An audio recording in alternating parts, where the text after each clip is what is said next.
In the dark world of demons, where the moon casts an eerie glow, there exists an upper moon demon for her skill in playing an instrument. Hello and welcome to today's video where we'll be talking about some of the hidden truths you might not know about the new Upper Moon rank 4 Nakime. Nakime appears as a fair-skinned woman with a hint of a grey undertone in her complexion. Her nails are painted in a striking blue color and are notably sharp. Her vividly red lips stand out against her pale skin, and she has glossy deep brown hair that reaches her hips, styled in gentle waves with neatly trimmed ends. 2 strands of hair frame her face reaching chin length, while her long bangs elegantly cover her large eyes swept to either side of her nose. She wears a black kimono with a subtle white lining and a pale brown obi, and Nakime opts for white socks instead of shoes, maintaining grace with each step. Her constant companion is a 4-stringed wooden biwa, held gracefully with a large bocce pick.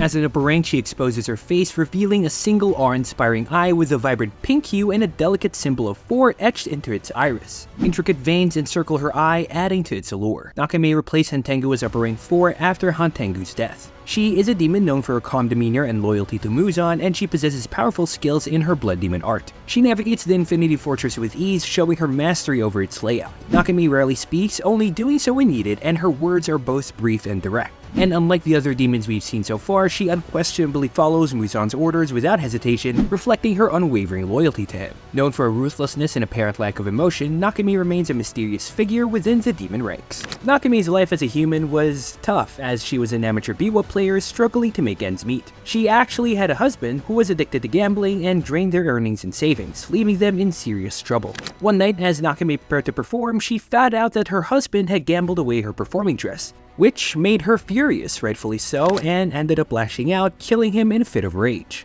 However, despite just murdering her husband, Nakime still rushed to her performance dressed in tattered clothes. And surprisingly, her tense play captivated the audience, earning her praise and wealth. And this success led to a troubling pattern, as Nakime began killing before each performance, as if it was a sort of good luck charm, since her music received rave reviews. However, her luck would soon run out as she targeted Muzan Kibutsuji, unaware that he was a demon. But he was impressed by her skills, and Muzan spared her life, offering her the chance to become a demon herself. And Nakime accepted, joining Muzan's ranks as one of his loyal servants. Now, Nakime might not have any combat techniques, but she is the 4th in the highest position among the 12 Kizuki, meaning that she wields some significant demon power. Though she does lack in conventional fighting skills, Nakime cleverly uses her blood demon art to thwart Obanai and Mitsuri's attempts to defeat her. This strategy extends their fight between the 2 Hashira, and impressively, despite her powers, neither Obanai or Mitsuri manages to harm her, highlighting Nakime's powerful strength. And Nakime possesses a unique ability in her blood demon art, as her power lies in the manipulation of an extraordinary space called the Infinity Castle. Already making its appearance in the anime, this fortress exists in another dimension and is under her complete control. With just a strumming of her biwa, Nakime can shape and alter this place at her will. Of course, being named the Infinity Castle, there are countless rooms of varying types, from open chambers with towering pillars to tranquil gardens. Nakime's manipulation extends beyond mere spatial control, however. She can wield her fortress offensively, transforming rooms into colossal pillars to crush her enemies. Additionally, by binding her hair to the castle's walls, she gains a sort of mobility, able to shift and rearrange rooms and corridors as if they were extensions of her own body. Nakime also possesses the ability to create portals, using them to transport individuals both inside and outside of the fortress. These portals, resembling tatami sliding doors, serve not only for purposes of transportation, but also for defense, as Nakime can use them to block attacks or redirect them away from her. As a key member of the demon hierarchy, Nakime's powers are instrumental, serving not only her own objectives, but also aiding Muzan and the other upper ranks in their missions. In Season 1, Nakime gathers the lower moons at the Infinity Fortress, where we all know what's about to go down, as Muzan decides that they're weak and disposes of them. And later on, she meets with the upper moons, answering their questions about Kokushibo's location. And then Nakime stays quiet throughout the meeting and dismisses them afterward. Nakime then reappears in the beginning of the Swordsmith Village arc as the other Upper Moons meet to discuss the deaths of the recently killed Upper Moon 6, Daki, and Gyotaro.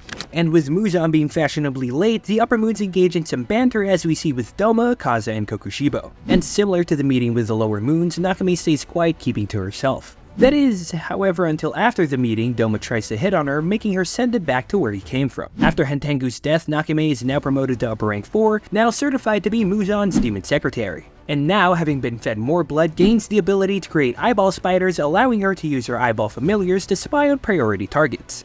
Most notably, Kagaya Ubuyashiki.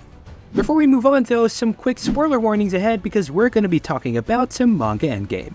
As Mitsuri and Obanai explore the Infinity Castle, they encounter a female demon wielding a biwa. The demon's iris bears the kanji for 4, surprising them with Muzan's swift replacement of Hantengu as upper rank 4. Reflecting on Shinobu's sacrifice to aid Kanawa and Inosuke in defeating upper rank 2 Doma, Mitsuri feels a surge of confidence and determination to confront any demon regardless of their strength. And during their intense battle, Mitsuri, armed with her love breathing technique, launches a swift attack aimed at beheading Nakime. However, Nakime, utilizing her blood demon art, swiftly manipulates the environment, summoning a wooden door between them. Mitsuri's blade then strikes the door and Nakime twists it, sending Mitsuri hurling towards what seems to be certain doom. As Mitsuri plummets, her embarrassment and arrogance cause her to nosebleed, a painful reminder of her failed attempt. Luckily, Obanai intervenes, rescuing Mitsuri and advising her to analyze Nakime's abilities calmly. The floor beneath them then gives way, separating the two Hashira. And despite their efforts to regroup, Nakime's relentless assault continues. Columns move to crush them, forcing Mitsuri to fight for survival. And though she manages to save herself from one perilous situation, Nakime's cunning tactics leave Mitsuri frustrated and vulnerable.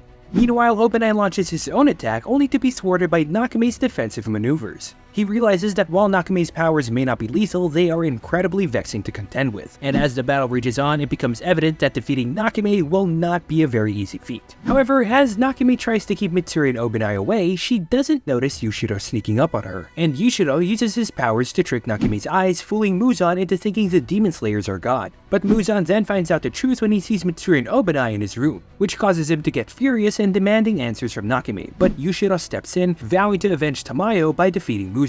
At first though, Muzan tried to break Yushido's control over Nakime, but Tanjiro, Gyu, Mitsuri, and Obanai intervene. Muzan then gives up on Nakime and is forced to end her life, making her the only upper moon to get killed by the Demon Lord himself. And of course, Nakime's death causes the Infinity Fortress to collapse. Now before we end this video, we've got some trivia that you might not know about the upper moon rank for Nakime. Now, Nakime and Daki are actually rivals, in the conventional girl kind of way. Since Daki for her looks attracts more attention from the male demons, Nakime kind of has a deep-seated jealousy and wants the same for herself. Nakime likes Kokushibo and tries to impress him, even though Kokushibo doesn't show any reciprocation for her feelings. Also, Nakime is one of Muzan's favorite upper moons, most likely because of her utility in her blood demon art, which is ironic since she is the only upper rank to have been killed by Muzan personally. Demon benefits are never really good, are they?